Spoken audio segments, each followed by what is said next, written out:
देखिए, आजादी से पहले ब्रिटिश गवर्नमेंट में जो हायर पोजीशन के लिए जो हायरिंग होती थी, उसके लिए अलग से एक कमीशन था, फेडरल पब्लिक सर्विस कमीशन, यानी कि एफपीएससी। ये गवर्नमेंट जॉब का एग्जाम करा के हायरिंग करती थी। लेकिन दिक्कत इसमें यह थी कि रिक्रूटमेंट के टाइम पे इसमें नेशनल डिस्क्रिमिनेशन होता था, पॉलिटिकल इन्फ्लुएंस होता था, सिफारिश लगती थी। ब्रिटिशर को कोई अगर क्रिटिसाइज कर देता, उसको नहीं रखा जाता था। अब इसके बाद हमारा देश जब आजाद हुआ, तब डिस्कशन उठा कि जो पहले एग्जाम का जो सिस्टम था वो अनफेयर था, और इंडिया को अगर आगे बढ़ना है तो ब्यूरोक्रेसी के अंदर पॉलिटिकल इन्फ्लुएंस नहीं होना चाहिए, वरना जो पार्टी जीत के आएगी वो अपने फायदे के हिसाब से रिक्रूटमेंट करवाएगी। इन्हीं सारी चीजों को देखते हुए ईयर 1950 में जब हमारा कॉन्स्टिट्यूशन बना, तो ब्रिटिश राज का जो एफपीएससी था उसको चेंज करके यूनियन पब्लिक सर्विस कमीशन यानी कि यूपीएससी कर दिया गया।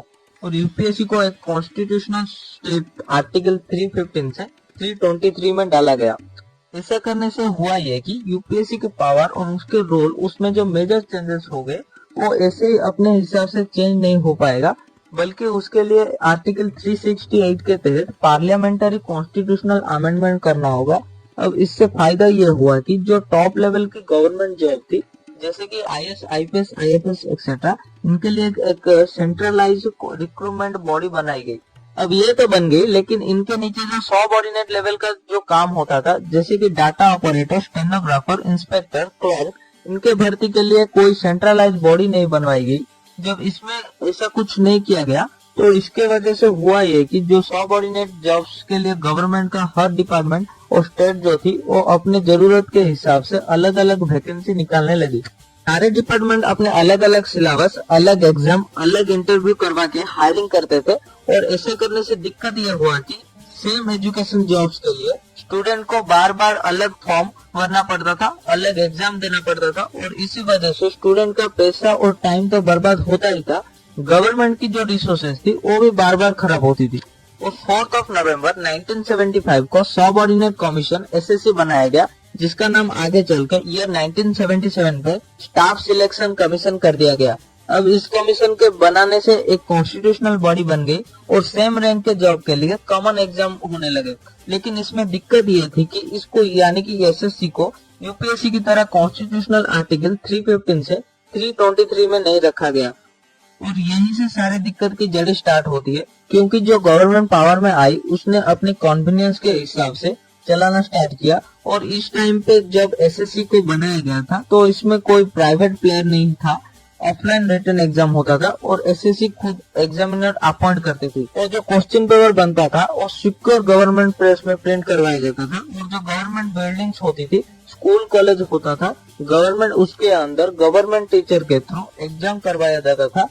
कहने का मतलब यही है कि सारा का सारा जो काम था वो गवर्नमेंट के अंदर होता था, कोई भी चीज प्राइवेट नहीं हुई थी इस समय एसएससी में। अब देखिए, ये जो सिस्टम इम्प्लीमेंट हुआ तो काफी दिनों तक कोई दिक्कत नहीं हुई, लेकिन ईयर 2000 आते आते जैसे इंडिया के अंदर एजुकेशन का लेवल बढ़ता है, तो एसएससी में एप्लीकेशन की नंबर भी तेजी से बढ़ने लगता है। 30-30 लाख से भी ज्यादा एप्लीकेशन एक साथ आने लगे, और इसी वजह से मिसमैनेजमेंट की केसेस भी सामने आने लगे। रिजल्ट्स में डिले होने लगा, 8-8 महीने लग जाते थे रिजल्ट्स आने में। गवर्नमेंट की रिसोर्सेस कम थी, तो मिसमैनेजमेंट की वजह से कभी ऐसा हुआ कि क्वेश्चन पेपर जो था वो प्रिंटिंग प्रेस से लीक हो गया, कभी ट्रांसपोर्ट और स्टोरेज रूम से लीक हो गया। लेकिन इसके बाद भी इस पर्टिकुलर स्टेज पे प्राइवेट कंपनी जो थी उनको इन्वॉल्व नहीं किया गया था। सिर्फ पेपर का जो रॉ मटेरियल था उसके लिए ही प्राइवेट प्लेयर जो थे वो ब्लेंडर थे, बाकी किसी चीज के लिए नहीं। अब काफी दिनों तक एसएससी का जो ये प्रोसेस था इसको खींच के बढ़ाया गया, लेकिन 29 सितंबर 2013 को जब सीबीआई ने एसएससी सीजीएल टायर 2 एग्जाम के क्वेश्चन पेपर लीक के धरपकड़ की, इस एक इंसिडेंट की वजह से मीडिया पे ये हेडलाइन बहुत ही ज्यादा बनी कि एसएससी को बहुत बड़ा झटका लगा। Government of India and DOPT तुरंत हरकत में आई, और 2 साल तक मल्टीपल प्लानिंग करने के बाद ईयर 2015 में ये डिसाइड हुआ कि इन सब चीजों से निपटने के लिए अब एसएससी का एग्जाम सीबीटी यानी कि कंप्यूटर बेस्ड टेस्ट के थ्रू करवाना होगा। प्लान इन्होंने सिंपल सा बनवाया था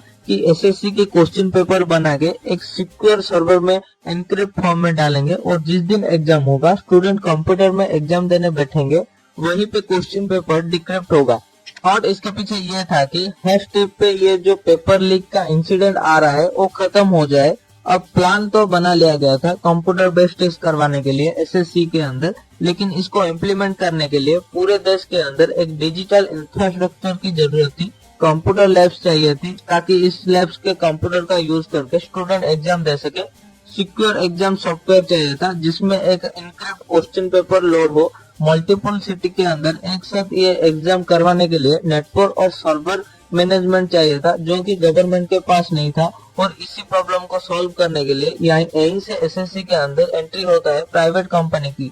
15 जनवरी 2016 को एसएससी देश के अंदर सीबीटी यानी कि कंप्यूटर बेस्ड टेस्ट करवाने के लिए फॉर्मल टेंडर निकालती है ताकि मल्टीपल प्राइवेट कंपनी जिनके अंदर कैपेबिलिटी हो वो अप्लाई कर सके। इसके अंदर एसएससी ने ये टेंडर निकालते टाइम रूल सिंपल सा रख रखा था। इनके रूल के हिसाब से सिर्फ वही कंपनी अप्लाई कर सकता है जिसका कम से कम 3 साल का एवरेज टर्नओवर 75 करोड़ से ज्यादा हो और कम से कम 4 साल का कंप्यूटर के थ्रू उन्होंने एग्जाम पहले से कर रखा हो।